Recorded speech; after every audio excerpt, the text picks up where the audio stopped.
Hey guys, what's up? Welcome back. I am here with another video for my gardening series, and in this video I'm going to show you how to grow your flowers from seeds.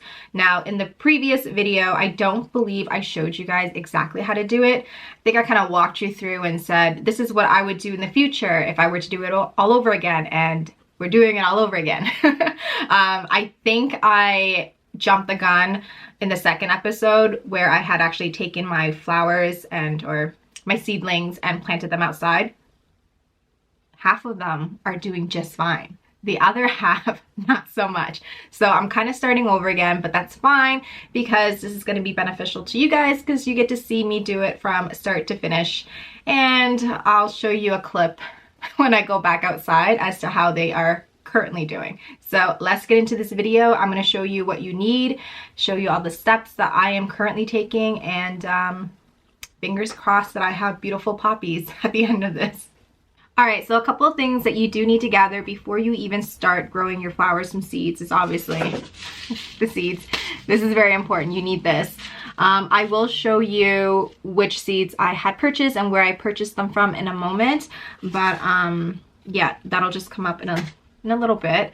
One of these, so you've seen this before, you can pick up a larger seed tray that has like very small cells. It's just, one, I don't have the space. Two, this is what I have and it's fairly convenient. And honestly, I don't think it's that important that you need to get something that's very fancy like this. What you really can just grab is like an old, what is it, like a salad tray, something that just has a lid, because you want to provide your seeds 100% humidity. So if it has a lid, you're good to go. You don't need to go out of your way to purchase, like, you know, something like this contraption. You can just use like, yeah, like an old salad tray. Very important, seed starting soil mix. Why? Because this actually has more coco coir, peat moss in it, as opposed to like your regular tropical soil that has like more bark and whatnot. Supposedly this is supposed to be a lot better and it's supposed to help germinate the seeds faster. So please grab yourself a bag of seed starting soil mix. You don't need to get it from this brand. This is actually fairly expensive. The other bag that I had used in my first video or in my second video, I think it was like Miracle-Gro or whatever, it was way cheaper, but Pro Mix is so expensive. I don't know why, but it is. And also vermiculite. So I was instructed to pick up some vermiculite because this is actually what's going to help the seeds to germinate a lot faster. I've never worked with it before, so this will be my first time. And I think there's different textures of vermiculite that you can get, like there's a more coarser one and a finer one. This one I think is fine. I don't know why I'm feeling the bag. You're gonna see what it looks like in a moment anyways, but yeah. So in any case, I have all of my supplies right now and that is what you need to get started. So I'm just gonna show you what kind of seeds I got now. All right, so let's talk about seeds. Now, I did pick up these seeds from Floret, and I did talk about her in my previous video. Actually, in my last video, I showed you guys like the packaging as to what they look like. So nothing's changed. The packaging is still the same. It's just I chose different seeds. So I did repurchase the California Poppy Thai Silk Pink Champagne. I just want more of them. They are just so dreamy and romantic looking. I just want like my whole backyard to have this type of flower. I also picked up some Cosmos Seashell Mix. I tend to gravitate towards the same color palette, and I usually go towards like more creams and lighter colors, so pastels, but I wanted something to kind of spruce up my my backyard because I do have some tulips as well. So I decided to pick up the Cosmos Seashell Mix, which, you know, we're gonna have some violets, some pinks, and some white, but you know, it's like just enough color for me, enough bold colors anyways. And to go along with that, I also picked up some Pincushion Flower Salmon Queen. Now these flowers look so unique, and the way that they look in a vase looks very cute. And I just, yeah, it's just honestly, it's the way she photos her photographs her bouquets. They just look, well, I think anything in like the golden hour time looks very cute and romantic. But yeah, this still also fits the aesthetics that I am looking for my backyard. And lastly, I picked up some Starflower Silvery Rose.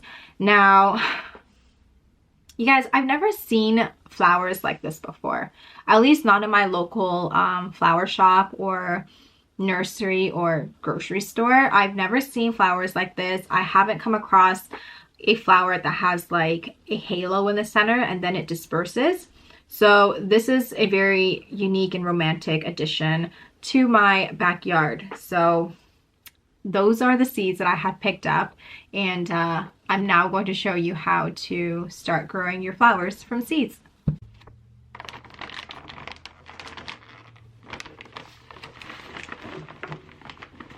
All right, so we're starting off with the soil mix, and as you can see, I've emptied it out and dumped it into this container. Now, here's the thing. When you are working with your soil, what you actually want to ensure is that it's moist, just because you don't want to have any dry soil.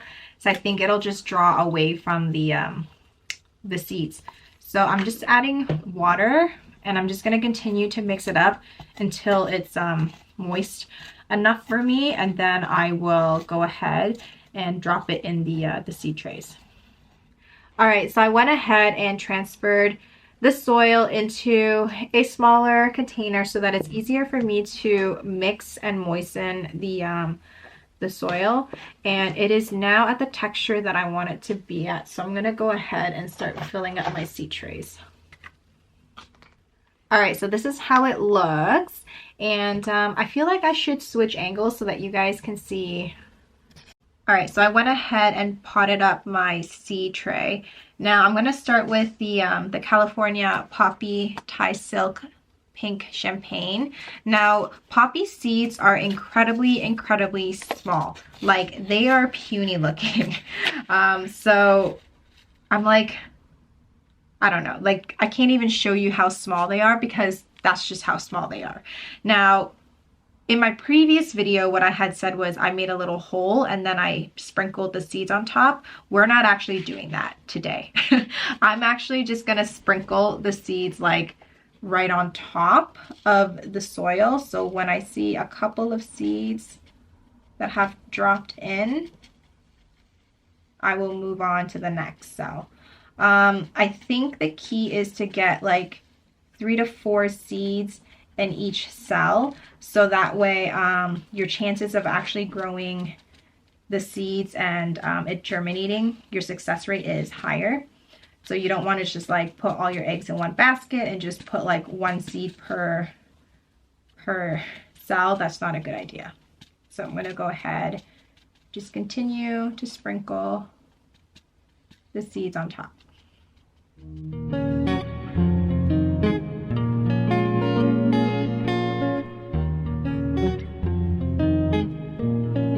All right, so I've sprinkled like, I said 2 to 3, but I think it's probably like 4 to 5 in each cell tray. And I still have some left over.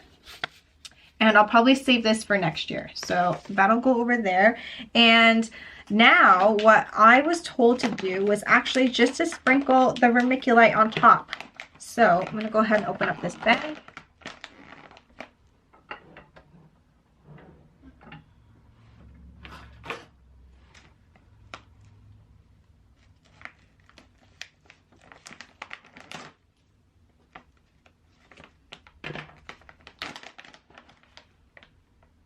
Oh, the vermiculite is pretty fine, actually.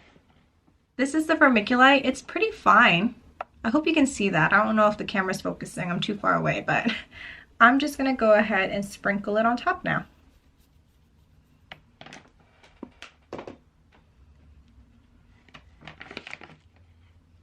So you're supposed to actually just apply like a light dusting on top, like so. So when I was doing my research, one of the reasons why you want to use vermiculite to kind of dust the top layer of the soil is so that the poppy seeds don't fly away. So the vermiculite is actually going to keep the seeds in place, and not like it's going to roll away because this is indoors, but you know, that's the reason why they use vermiculite. I think it's also because it's very airy. It's going to keep everything in place until it actually germinates. Now, one thing that I do want to mention is because we have already pre-moistened our soil, there's no reason for you to water this again. You don't want to re-water it because you don't want the seeds to fly away or drown. So just leave it be. You're going to cover this with the lid and place it on top of a heating mat. Now, the thing with germinating seeds is that it doesn't need light right now. It actually just needs warmth. So I'm gonna go ahead and place this on top of my my heating mat and just let it be until I see germination. Once I see like it's starting to sprout, that is when I'm going to put it under a grow light. All right, next up is the Starflower Silvery Rose. Now, these seeds are actually not as fine as the poppy seeds. They look like little pellets. I don't know if the camera's gonna pick it up. There you go. So these are what they look like. And this is way easier for me to see and to actually drop like 3 to 4 on top. So I'm gonna go ahead and do the same thing as I did with the poppy seeds. And you guys don't forget to label your trays, because it's gonna suck when they start to sprout and then you get confused and you're not sure what's what. So please be sure to label your seed trays.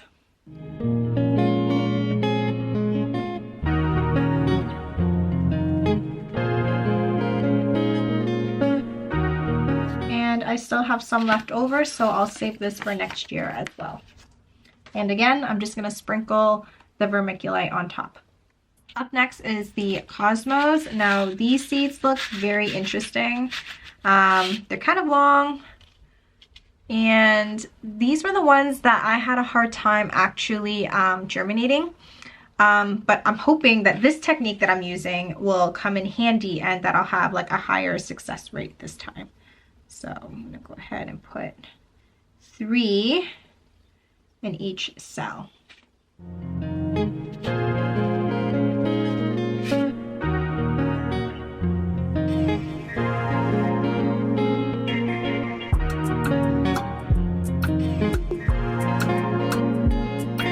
Alright, so I ran out of the insert, so I just dumped some soil into this tray. And lastly, we have the pin cushion flower. And let me show you how these seeds look. These seeds look pretty interesting, actually. They look like little flowers. Oh my god! How cute! This one right here, if I can isolate it for you. This one looks like a legit little baby flower. I don't think you can appreciate it, but maybe I'll try to take a photo of it. But yeah, they look like little flowers. How cute. Yeah, this makes for planting a little bit easier because I can see exactly where they're going. All right, so I'm gonna go ahead and drop, I don't know, I guess I'm just gonna sprinkle it on top and see what happens.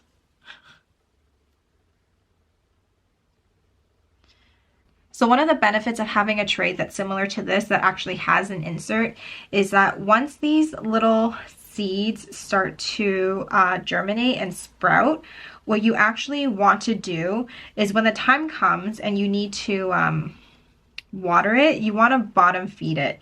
You don't want to like douse it on top with water because you don't want to like, I don't know, I guess like wash it away. So when it's time for me to water this, I'm gonna have to be very careful because it doesn't have an insert and I don't want to drown it either. So I'm gonna have to be mindful of that. but same technique, just putting the seeds on top, and then I'm going to cover it with a dusting of the vermiculite.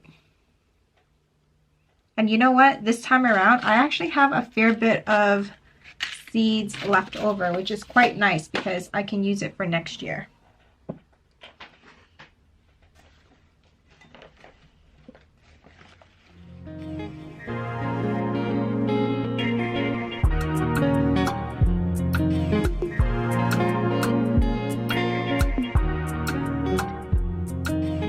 Obviously, I was very generous with the vermiculite, and the more I thought about it, I figured, why the heck not?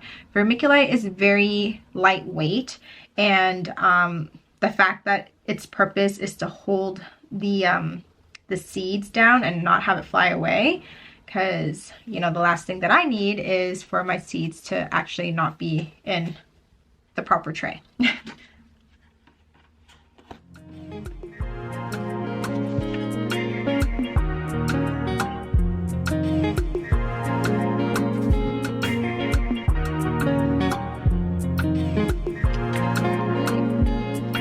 Label is on.